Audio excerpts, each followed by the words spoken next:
So today the theme is titanium, and the first tool we have is the EDC Titanium 7-in-1. And this is on Amazon for around the $23 mark. It goes up and down, but sometimes you can get coupons off it. And I believe this may mimic one of the Kickstarter titanium multi-tools, so keep that in mind. Now at the top, what we have is essentially a replacement for an adjustable wrench. And this is a first look at this tool, and I will try to come back perhaps in about a month and just give an update on this multi-tool. At the top here, it looks like an attachment to a key ring, not sure exactly. And then as we travel down the tool, we do have this bottle cap lifter. And then let's talk about the pocket clip that is covering up to some extent some of the ruler measurement we have on here. Now this pocket clip is not my favorite since it's situated basically in the middle of the tool.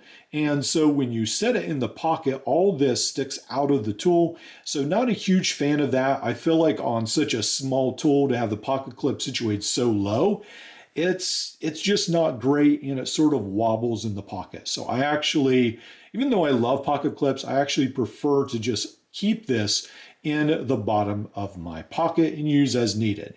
Now on the back right here, we do have a blade. It's nothing really to write home about. It will open a couple boxes. It doesn't seem super sharp, but it is there for you when you need it, and it does lock into place. You have to depress this right here, and then it does fold back up. Now let's talk about the end of this tool. We have some things going on here, and some of them are not great. To me, I feel like there's a bunch of, this is almost like a spear on the end. We've got a safety, a glass breaker. I don't know if it's very safe. I don't know if there's anything safe about it, but we've got a glass breaker, and I think what it does more is puncture your leg. So be careful with that right there. Not a huge fan again of that. And then we have this screwdriver, which the flat blade isn't so bad, but then you twist it around and we have this sort of odd shaped Phillips blade right here. And then you have two things that can sort of stick out and poke you. This is a little bit dull, so it's not that huge of an issue, I guess, but it is just a really odd shape.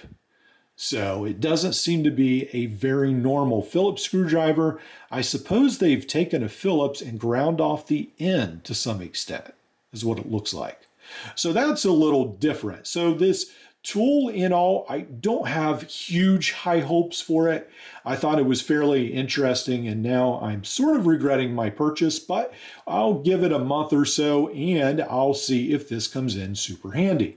If so, then perhaps it is worth the tool. Let's look at the box for a little bit. This box says this is great for, let's see on the side what we have. This is great for camping. I'm not sure why you need adjustable wrench camping. Maybe you to work on your vehicle in the office. This is great cycling in the car, and it has a ruler on it. So anyway, a whole bunch of things right there on the box as well. So keep that in mind. And this is the front of the box, and it says it's titanium, but even my kids who I let play with this for a little bit, not the knife, but the tool itself, thought it was a little bit heavy. And so if it is titanium, I would hate to see the original tool made in normal steel. All right, let's go ahead and move on to some other titanium products. And I bought this recently on Amazon, sort of to complete what I hope to be a titanium Leatherman Charge EDC kit if I can get a Leatherman Charge at a decent price. So this is the Larry Gray bolt action titanium pin. I was a huge fan of this. I use this today, but one of the things I've noticed that after using it for one day, it's already got a pretty nice size scratch right there. Again, I wasn't very easy on it. I didn't baby it. I shoved it in my pocket, so perhaps that's why. But at $23 or so, it was a little bit disappointing how easily it scratches up. You do have some replacement ink cartridges that come with it. And it does come with its own metal tin like so. You have these ink replacement fillers right here that come as well. as the one already in here. Now, I was writing today and I did have an issue where as I was writing, the ink completely stopped. I let it sit in my pocket for a little bit and I haven't had an issue since. So I'm not sure what the deal with that is. From what I've read, you can use some standard, I think it's Parker refills. So perhaps when all these are done, that's probably definitely what I'll want to use. But overall, I'm a fan of this as long as it keeps writing, and then not a fan of that scratch, but otherwise it's been a pretty good pen. Now, I also splurged and bought this Olight. A lot of times I buy bargain, bottom of the barrel flashlights, and this one was about $36, still pretty cheap in the flashlight spectrum. I like how it's easy, click on and off, and then there's the different modes you can click through. I like how you can actually mount this on your ball cap. I wear a hat a lot of times at work, and I like that it's titanium. You do have these different grooves in here that supposedly are supposed to be reminiscent of the 16 pillars at St. Petersburg, I guess. They mentioned that. So those are pillars of reliability and toughness, I guess. So this is the older model, I believe, still on Amazon. I think the newer model has lines that go this way, but keep that in mind. This is the Olight i3T EOSTI. It has 5 to 180 lumens, and it does use a triple AAA battery. So that's pretty cool as well. And I do get batteries free at work, so I might carry it to work sometimes, probably mostly just carried at home, but that is why I wasn't worried. Lately, I haven't been as worried about rechargeable flashlights. And then finally, I want to wrap this up with an antique watch. This is actually the Seiko. There we go. This is the Seiko, and this is advertised as the Gray Ghost, and I was sort of hoaxed into that.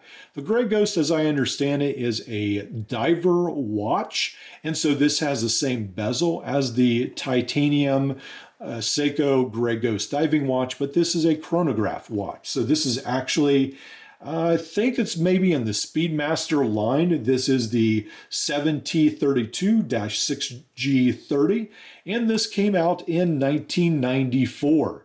So the pretty cool thing about it is that it still works. And I bought this off eBay, and they had replaced the battery, and it's still up and running. So pretty cool how it functions. You have those features, and I like to use this when my kids are brushing their teeth. They need a timer, and so it comes in pretty handy. There is some lume on the dials, not excellent, but it does last for a little bit into the night.